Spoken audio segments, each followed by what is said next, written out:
We are back now with Dr. Tim Royer from Neurocore, our behavioral health expert.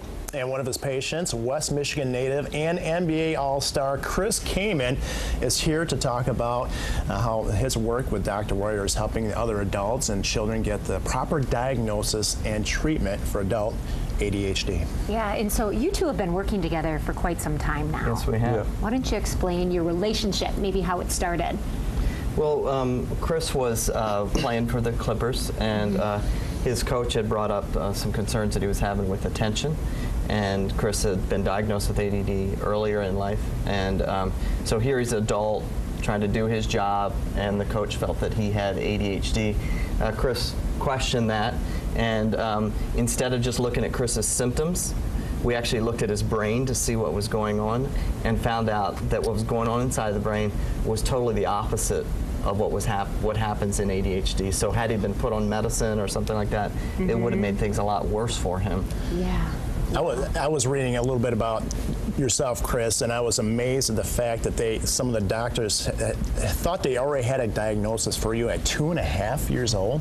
Yeah. Can you, I mean, how do you even know at that point? I didn't. That was, Right. My parents was left up to them to be responsible for, my well-being and my health. And, at such a young age, you don't really know what's going on. You just trust, everything's gonna be handled the right way or whatever. But they didn't know any better either. That's the issue, now. Right. Even adults, they're still doing the same repetitive stuff as they've been doing for the last 50 years. And, it was what it was. I got put on medicines at a young age, and I got to my adulthood, and I just figured I didn't need to take them anymore. But the coach was kind of having a problem, and I didn't want to deal with it. Right. Yeah. Right. You've had a lot of success in your life. You are a standout athlete, playing on the level that you do. What were you doing within your job or your game that made you realize that you weren't as focused as you wanted to be? Well, I started out, every year I progressed slowly better, but there was a big jump for me in the year that I met Dr. Royer, and we worked together. But the main concern was I couldn't concentrate on what I really wanted to do. I was having trouble. I would get out of a timeout and I would forget what the coach just talked about, and I would go back to the huddle and be like, hey, what did you just say? What did you just play? Did you draw up? And it was kind of difficult, for me. I was as an adult, trying to figure out what I can do to make this better, and I didn't want to get on medicine again because I had stopped taking it. I'd been off it for a while, so I was kind of stuck.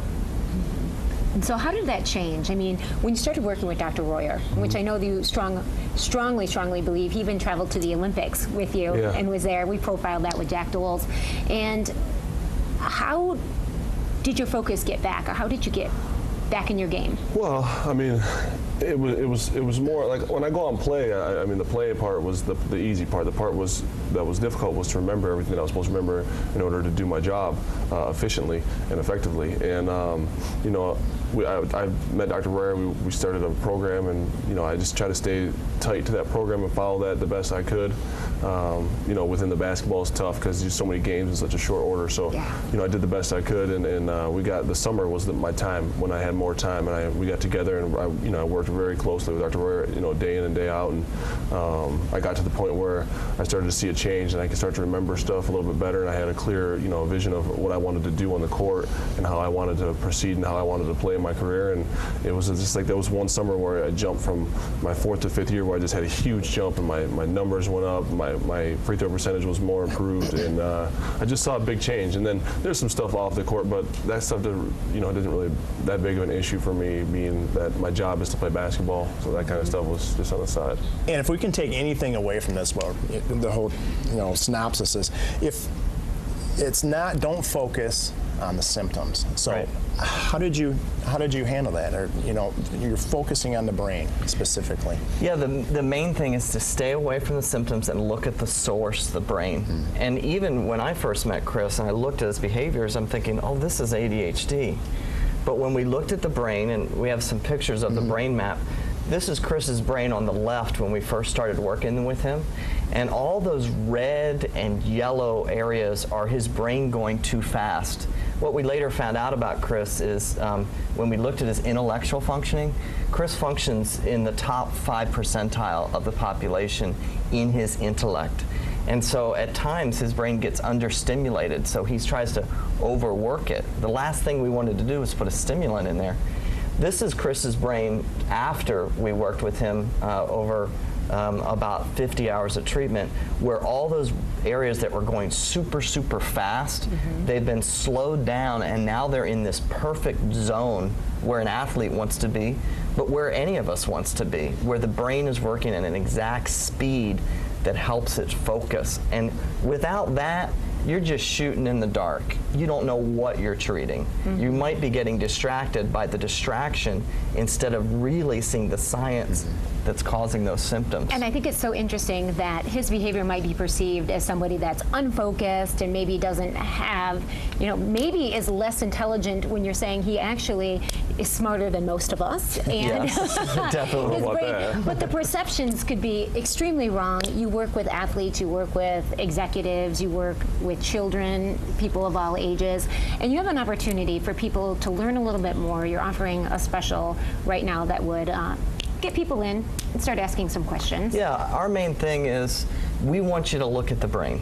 Don't just look at these behaviors. And so what we do is we give an opportunity to 8 West viewers that you can call in and you can get $100 off any assessment. Just mention the show. If you feel like, hey, you know what, I need to take this next step, and don't just look at the symptoms. Don't just become another statistic. See what's going on in your brain.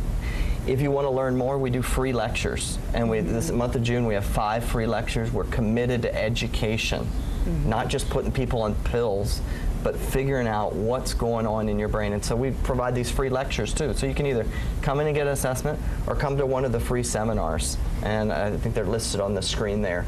We'd love to have you and educate you and let you ask questions so that, like Chris, you can get your brain stronger and truly change your game.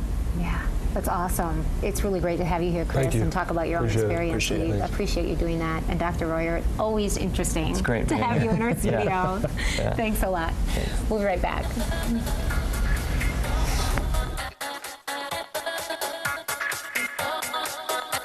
That's West.